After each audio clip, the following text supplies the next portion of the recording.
श्रावण मास महात्म्य अध्याय 15 सुपोदन षष्ठी व्रत तथा अर्क विवाह विधि। सनत कुमार बोले, हे देवी, मैंने नागों का यह आश्चर्यजनक पंचमी व्रत सुन लिया है। अब आप बताएं कि षष्ठी तिथि में कौन सा व्रत होता है और उसकी विधि क्या है। ईश्वर बोले, हे विपिंद,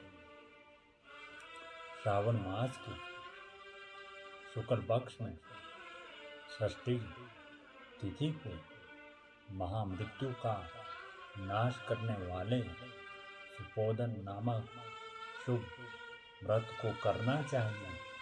शिवालयों में अथवा घर में ही प्रयत्न पूर्वक शिव का पूजन करके सुपोदन का नैवेद्य उन्हें विधि पूर्वक अर्पण करना चाहिए। इस व्रत के साधन में आम्र का लवण मिलाकर शाक और अनेक पदार्थों के नैवेद्य अर्पित करें।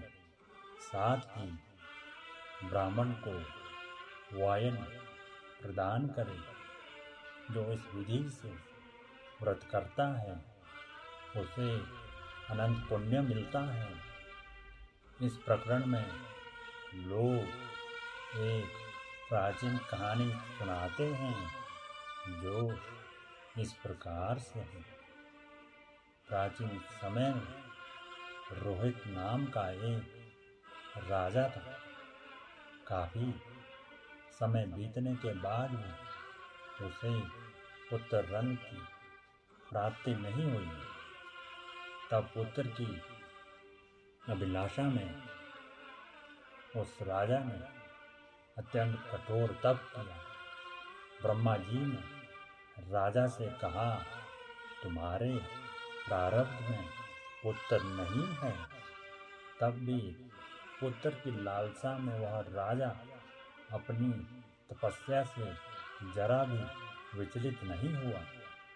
इसके बाद राजा तपस्या करते करते संकटग्रस्त हो गए।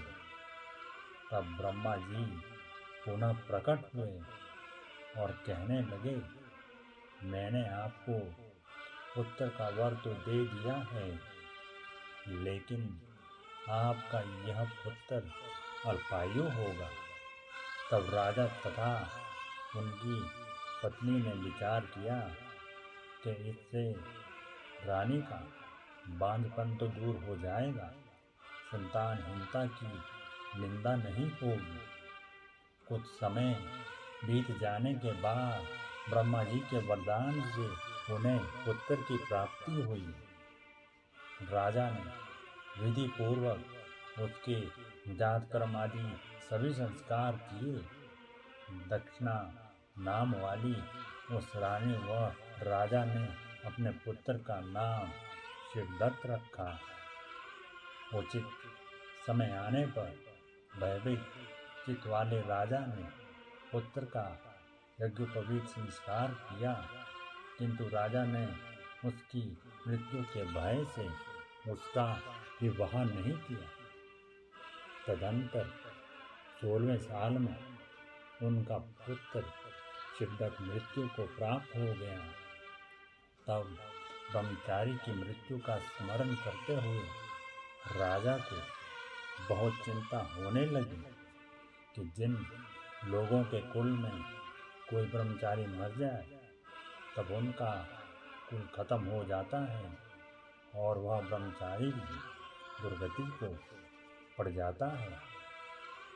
सनत कुमार बोले, हे देवदेव, हे जगन्नाथ, इसके दोष का निवारण का कोई उपाय है या नहीं? यदि उपाय है तो अभी बताएं, जिससे दोषों की शांति हो सके। ईश्वर बोले, यदि कोई स्नातक अथवा ब्रह्मचारी मर जाए तो अर्क विधि से उसका विवाह कर देना चाहिए।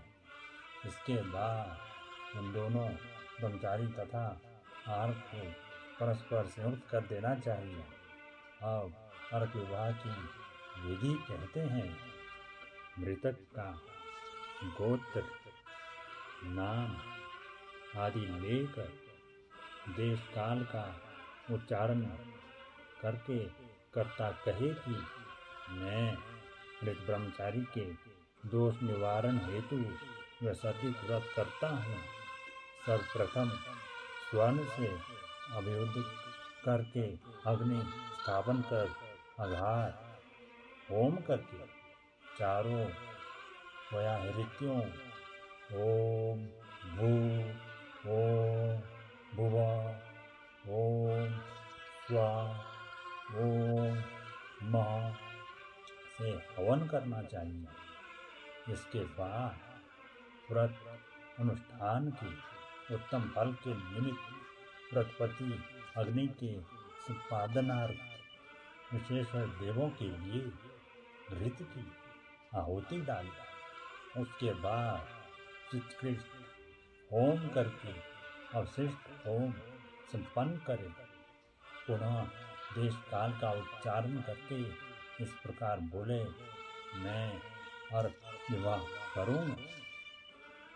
उसके बाद स्वर्ण से अभिवृद्धित कृत्य करके अर्क शाखा तथा मृतक की देह को तेल तथा हल्दी से लिप्त करके पीले सूत से वेष्टित करें और पीले रंग के 2 वस्त्रों से उन्हें ढक दें। इसके बाद अग्नि स्थापन करें और विवाह विधि में प्रयुक्त योजन नामक अग्नि में अगार होम करें। वह अग्नि के लिए आज्य होम करें। उसके बाद चारों ग्रहपित्रियों से ओम भू ओम भुवः ओम स्वः ओम मः बृहस्पति तथा कामदेव के लिए आहुति प्रदान करें।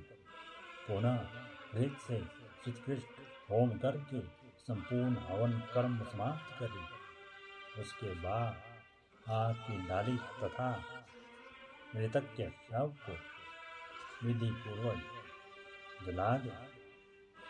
मृतक अथवा प्रियमान के निमित्त 6 वर्ष का इस व्रत का अनुष्ठान करना चाहिए। इस अवसर पर 30 ब्रह्मचारियों को नवीन कौपीन वस्त्र प्रदान करना चाहिए और हस्तप्रवान अथवा कान तक लंबाई वाले दंड तथा कृष्ण मृग चरण भी प्रदान करने चाहिए। उन्हें चरण पादुका, छत्र, माला, गोपी चंदन, प्रवालमणि की माला तथा अनेक आभूषण समर्पित करने चाहिए। इस विधान से व्रत करने पर कोई भी विघ्न नहीं होता। ईश्वर बोले, ब्राह्मणों से यह सुनकर राजा के मन में विचार किया कि यह अर्क विवाह तो मुझे गौण प्रतीत होता है, मुख्य नहीं, क्योंकि कोई भी व्यक्ति मरे हुए को अपनी कन्या नहीं देता। मैं राजा हूँ, अतः मैं उस व्यक्ति को अनेक रत्न तथा धन दूंगा जो कोई भी इसकी वधू के रूप में अपनी कन्या प्रदान करेगा। उस नगर में एक ब्राह्मण था। उस समय वह किसी दूसरे नगर गया हुआ था। उसकी एक सुंदर पुत्री थी जिसकी माता की मृत्यु पहले ही हो चुकी थी। ब्राह्मण की दूसरी भी पत्नी थी जो ब्राह्मण की पुत्री के प्रति बुरे विचार रखती थी तथा दुष्ट मन वाली थी। कन्या 10 वर्ष की तथा दीन थी और अपनी सौतेली माता के अधीन थी। अतः सौतेली माता ने द्वेष तथा अत्यधिक धन के लालच में 1 लाख मुद्रा लेकर उस कन्या को मृतक राजकुमार के लिए दे दिया। कन्या को लेकर राजा के लोग नदी के तट पर शमशान भूमि में राजकुमार के पास ले गए और सबके साथ उसका विवाह कर दिया। इसके बाद विधान पूर्वक शव के साथ कन्या का योग करके जब वे जलाने की तैयारी करने लगे तब उस कन्या ने पूछा, हे सज्जनों, आप लोग यह क्या कर रहे हैं? तब वे सभी दुखित मन से कहने लगे कि हम लोग तुम्हारे इस पति को जला रहे हैं। इस पर भयभीत होकर बाल स्वभाव के कारण रोती हुई उस कन्या ने कहा, आप लोग मेरे पति को क्यों जला रहे हैं? मैं जलाने नहीं दूंगी। आप लोग सभी यहाँ से चले जाइए। मैं अकेले ही यहाँ बैठे रहूँगा और जब ये उठेंगे तब मैं अपने पतिदेव के साथ चली जाऊँगा। उसका हठ देखकर दया के कारण लिंकित वाले कुछ भाग्यवादी वृद्धजन कहने लगे, अहो, होनहार भी क्या होता है, इसे कोई भी नहीं जान सकता। दीनों की रक्षा करने वाले तथा कृपालु भगवान ना जाने क्या करेंगे। सौत की पुत्री का भाव रखने के कारण सौतेली माता ने इस कन्या को बेचा है। अतः संभव है कि भगवान इसके रक्षक हो जाएं। अतः हम लोग इस कन्या को व इस शव को नहीं जला सकते। इसीलिए सभी को अच्छा लगे तो हम लोगों को यहाँ से चले जाना चाहिए। परस्पर ऐसा निश्चय करके वे सब अपने नगर को चले गए। बाल स्वभाव के कारण यह सब क्या है, इसे न जानती हुई भय से व्याकुल वह कन्या एकमात्र शिव तथा पार्वती का स्मरण करती रही। उस कन्या के स्मरण करने से सब कुछ जानने वाले तथा दया से पूर्ण हृदय वाले शिव पार्वती शीघ्र ही वहां आ गए। नंदी पर विराजमान उन तेज निधान शिव पार्वती को देखकर उन देवों को ना जानती हुई भी उस कन्या ने पृथ्वी पर दंड की भांति पड़कर प्रणाम किया। तब उसे आश्वासन प्राप्त हुआ कि पति से तुम्हारे मिलने का समय अब आ गया है। तब कन्या ने कहा कि मेरे पति अब जीवित नहीं होंगे।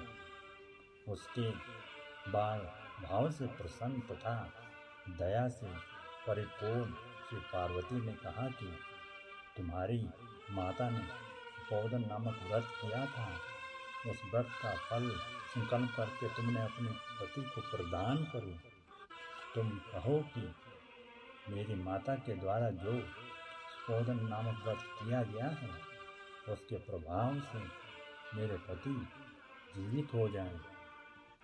तब कन्या ने वैसा ही किया और उसके परिणाम स्वरूप शिवदत्त जीवित उठ खड़ा हो गया। उस कन्या को व्रत का उपदेश देकर शिव तथा पार्वती अंतर्ध्यान हो गए। तब शिवदत्त ने उस कन्या से पूछा, तुम कौन हो और मैं यहाँ कैसे आ गया हूँ? तब उस कन्या ने उसे वृत्तांत सुनाया और रात हो गई। प्रातः होने पर नदी के तट पर गए लोगों ने राजा को वापिस आकर कहा कि हे राजन, आपका पुत्र व पुत्र वधू नदी के तट पर स्थित हैं। विश्वस्त लोगों से यह बात सुनकर राजा बहुत खुश हुआ। वह हर्ष भेरी बजवाते हुए नदी के तट पर गया। सभी लोग प्रसन्न होकर राजा की प्रशंसा करने लगे। वह बोले, हे राजन, मृत्यु के घर गया हुआ आपका पुत्र पुनः लौट आया है।